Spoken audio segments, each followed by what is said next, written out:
So why is it a big deal that we can get HTTP responses with Netcat and Printf?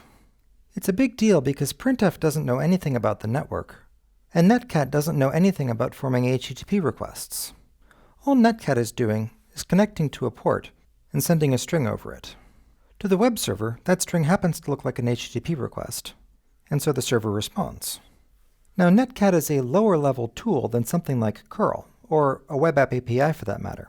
What we've done here is to separate out two different layers of activity: the text of the HTTP request and the connect to a port, transmit some data, and get some results part.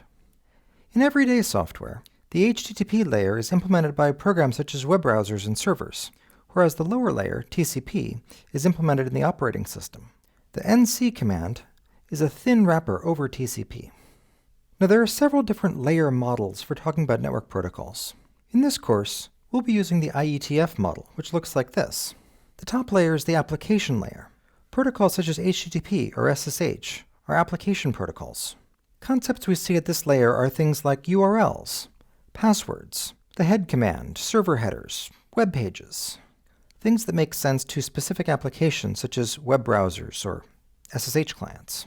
Application protocols are based on protocols at the transport layer, like TCP and UDP. These provide things like port numbers. Transport layer protocols are based on the internet layer, which is basically the same as the one single protocol, IP.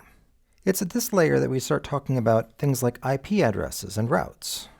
And IP, in turn, runs on top of different kinds of hardware, like Wi-Fi, or Ethernet, or DSL lines. Layers above this don't need to worry about things like, how strong is my wireless signal? Each of these layers depends on the one below it and provides particular guarantees to the layers above it. You can think of them as offering and using APIs, separating out specific concerns and making it possible to reuse features.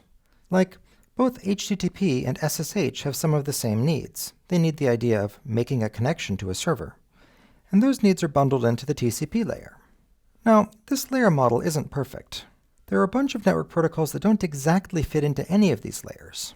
But even with these added to the picture, you can notice that while all of these things above depend on IP, and IP can depend on various things underneath it, IP itself is the only thing on its layer. Some folks refer to this as the narrow waist of the Internet Protocol stack, because everything above and below goes through IP.